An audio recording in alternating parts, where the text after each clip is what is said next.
Happy Sunday, everybody.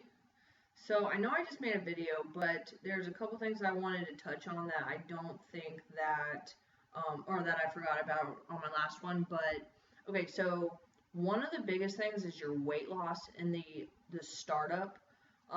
And so I woke up this morning 160.4, I think, which is an 8-pound loss since Monday. And one thing that I think why a lot of people who aren't doing who are doing this for weight loss think it's so successful is because they don't understand that in the initial stages of the keto diet that the weight that you lose is water. It's not fat. There, like for me to lose 8 pounds of fat in a week, like that would take some serious effort. And I didn't work out. Okay, I worked out a couple times this past week, but not nearly on the level that I typically do. Starting on Monday, I'm jumping on back into my program. I'm starting a program, but I'm jumping back into like my level of training, which is pretty intense. I do a pretty gnarly cardio workout almost every day, and then I strength train on top of that. So if I lose weight from here on out, I'm still going to assume that some of that within the next week is water, but I'll start losing a little bit of fat. 2,500 calories a day isn't my maintaining, I don't believe. I think my maintaining is more towards 3,000 calories a day, mainly because I stick with 2,500 a day, and then I like go crazy on the weekends. It's like my typical, which isn't healthy. Don't model after that. So with sticking, like if I don't freak out tonight or tomorrow, no, just tonight. If I don't freak out tonight, this is the first week and I don't even know how long that I've stuck with my diet 7 days in a row. So cheers to me. But yeah, so that's one things that I want to warn people about is the initial weight loss is water. It's not fat. Last night, and then one thing too is that, so Jordan and I both kind of have a sweet tooth, and we want to find ways to still kind of, have something sweet, but it's really tough with this diet. But last night we made these pseudo Reeses peanut butter cups. They're fat bombs, and they were pretty good. I'm not gonna say they were like the best thing on earth, but for what we've been doing, definitely like, it definitely did well. I'll put the recipe for those in the link on the bottom of this. But so what else? Oh, and then secondly, so this diet is a lot more expensive than what some of you guys may be used to. Bread is a lot cheaper than fat, basically. So today we just went shopping. And so for anyone, I'm in college right now. I'm working at it like a little gym, a fitness studio. And Jordan is a grad student, so we're both poor college kids. So anyone who says that you can't eat healthy because it's too expensive, like, we are so poor, it's unreal. Like, so, and the fact that we make it work just shows you that if you make it a priority, you can make it work.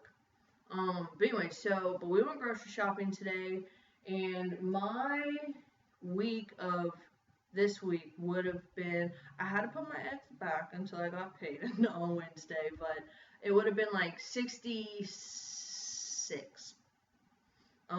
So that's what my weekly grocery haul is looking like, just me. That's not Jordan and I together. So meat is definitely pricey. So if you're starting out on this, I would definitely recommend looking at the meat circulars for whatever. We shop at Kroger, and like today we found London broil steak that was like $2.99 a pound, and like I'm not meat like savvy. I don't know if that's like good, but like ground beef, we're used to eating chicken, and chicken is cheap as crap. So like $1.99 for a pound versus like the chuck that I was buying was $4.99 a pound, but this London broil was $2.99 a pound. Jordan was freaking out, so I was like, okay, let's do it, so I don't know. We're both still learning. We both have no clue what we're doing. But we're learning. We're getting asked random questions, and we're looking stuff up. One of the big things that we were talking about was MCT oil.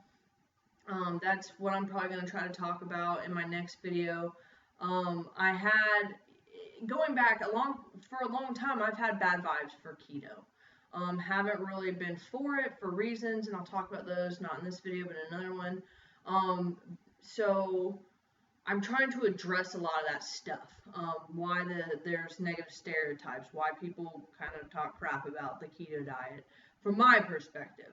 And that's one thing that I told Jordan, because he gets a little self-conscious making videos because we're not experts. But I'm like, well, I mean, most people out there aren't experts. But that's why we're trying to give you our videos from our perspective and why we're doing it our way. Right now, we're doing things the way that we're doing because literally people are telling us to. You know, and then when a kind of a question comes up, we're like, oh, maybe we should look that up because that sounds ridiculous, you know, or something like that. So, if we ever say anything that's not like super, you know, whatever, give us a break. You know, we're learning. But just let you know that both of us do try to find, for all of our answers and all of our reasoning, scientific backup, I guess you could say. So that's us. We're both science nerds. So Jordan got his undergrad in, it's like exercise and humans and nutrition and science and technology, oh my, from Virginia Tech. And I just have exercise science biochemistry from Old Dominion. So we both definitely have like a good background in this. I'm trying to go on and get my master's in nutrition, which is why I'm kind of excited to start this. It'll give me a good first-hand experience for if I ever have clients, So anyways, that's it for today. So I hope you guys have a wonderful start of the week. I'm excited to start my training program and just kind of get going. So anyways, until next time, goodbye.